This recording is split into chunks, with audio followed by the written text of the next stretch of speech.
Percaya atau tidak, kita sebagai manusia pasti memiliki banyak sekali kelebihan. Mau kelebihan di bidang ini, di bidang itu, atau di bidang apapun.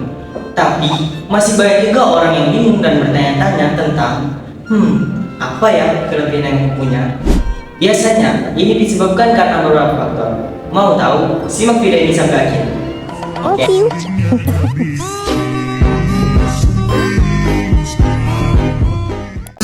Assalamualaikum warahmatullahi wabarakatuh. Perkenalkan, nama saya Rizik Zikri Arima dari jurusan Bimbingan Penurunan Islam semester 1 kelas B Universitas Islam Negeri Sultan Toha Saifuddin Jambi. Nah teman-teman, masih ada gak sih yang sering bertanya pada dirinya sendiri tentang kelebihan apa sih yang aku punya? Biasanya ini disebabkan karena orang tersebut terlalu fokus kepada kekurangannya sehingga mereka lupa dan bingung tentang kelebihan yang mereka punya. Nah teman-teman, kenapa ya potensi atau kelebihan yang kita miliki tidak pernah terlihat? Mungkin beberapa faktor yang akan saya jelaskan di video berikut menjadi penyebab kenapa potensi atau kelebihan yang kita punya itu tidak pernah terlihat. Yang pertama, kurangnya kepercayaan diri. Orang yang kurang percaya diri sama saja seperti mereka mengunci kelebihan atau potensi yang mereka miliki. Kenapa? Karena orang yang kurang percaya diri biasanya merasa ragu untuk menunjukkan potensi atau kelebihan yang mereka punya. Kurang percaya diri merupakan salah satu penyebab utama kenapa potensi yang kita miliki itu tidak pernah terlihat.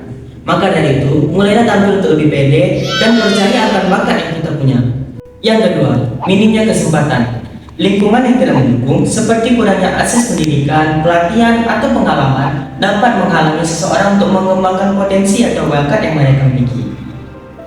Yang ketiga, ketakutan terhadap penilaian.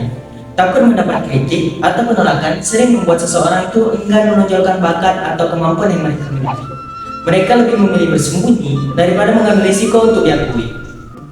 Yang keempat, kurangnya pemahaman diri. Banyak orang yang tidak mengetahui tentang potensi atau bakat yang mereka miliki, sehingga mereka memerlukan bantuan teman atau pengalaman untuk menyadari mereka tentang kelebihan yang mereka miliki. Yang kelima, lingkungan yang tidak mendukung. Lingkungan yang tidak mendukung seperti kurangnya apresiasi, dorongan, atau penghargaan terhadap apresiasi membuat itu seseorang tidak termotivasi untuk menonjolkan bakat atau kelebihan yang mereka punya. Yang keenam, terlalu fokus pada kekurangan. Seperti yang saya katakan di awal, terlalu fokus kepada kekurangan itu membuat kita cenderung mengabaikan tentang kelebihan yang kita punya. Hal ini menjadi penyebab kenapa potensi atau kelebihan yang kita punya itu tidak pernah terlihat. Yang ketujuh, kurangnya latihan atau pengembangan.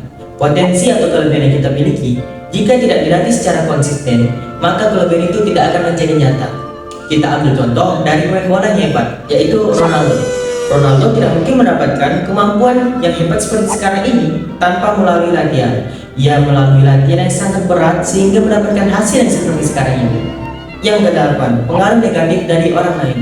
Kritik yang merendahkan seperti dibully atau pengalaman buruk dari seseorang dapat menekan semangat yang ada pada diri kita ini untuk menunjukkan bakat yang kita punya.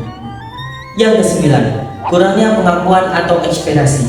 Jika kita berada di dalam lingkungan yang hanya berfokus pada satu bidang kemampuan saja, maka kemampuan di bidang lain itu tidak akan dianggap penting atau diabaikan.